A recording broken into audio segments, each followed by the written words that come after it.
السلام عليكم ورحمة الله وبركاته متتبعينا الكرام. الجميع يريد مشاهدة كأس إفريقيا ولكن لا يعرف أين يشاهد. اليوم في هذا الفيديو سوف نطرح عليكم قناة ناقلة لكأس إفريقيا كاملة ومجانا، حيث أن هذه القناة تلتقط عند جميع الدول العربية بسهولة تامة، وكما قلنا هي مفتوحة. لكن قبل أن نتطرق إلى هذه القناة متتبعينا، ندعوكم إلى الاشتراك في القناة وتفعيل زر الجرس ليصلكم كل جديد، ولا تبخلوا علينا بالضغط على زر الإعجاب ومشاركة هذا الفيديو مع أصدقائكم لتعم الفائدة. فالآن تابعوا معنا هذا الشرح للأخير متتبعينا.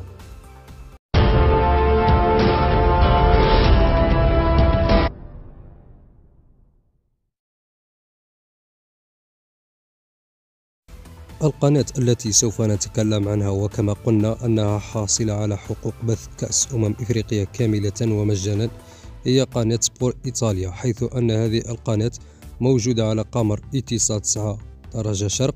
هذه القناة سوف تنقل كامل المباريات مجانا على المفتوح. أما بالنسبة لمباريات الجولة الثالثة التي سوف تكون متزامنة مع بعض في نفس التوقيت، فسوف تنقل على قناة سولو كالسيو. هذه القناة موجودة على قمر الهورتبرد وأيضا هي مفتوحة. أما باقي المباريات فسوف تكون على قناة سبور إيطاليا الموجودة على قمر إيتيسات 9 درجة شرق. فأنا أنصحكم بالتقاط هذه القناة، أولا لأنها سهلة وتلتقط في جميع الدول العربية بسهولة تامة، وبما أنها مفتوحة وأيضا سوف تنقل جميع مباريات الكان دون الحاجة إلى قناة أخرى. فأنا أنصحكم بالتقاط هذه القناة. تردد القناة ظاهر أمامكم في الصورة. متتبعينا، أي جديد أو أي قناة تعلن عن نقلها للبطولة سوف نقوم بنشرها عبر مجموعتنا على الفيسبوك، رابطها في الوصف. نتمنى أن تنضموا إليها.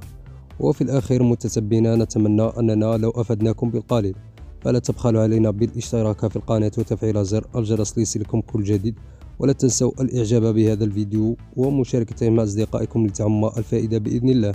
دمتم في رعاية الله وحفظه.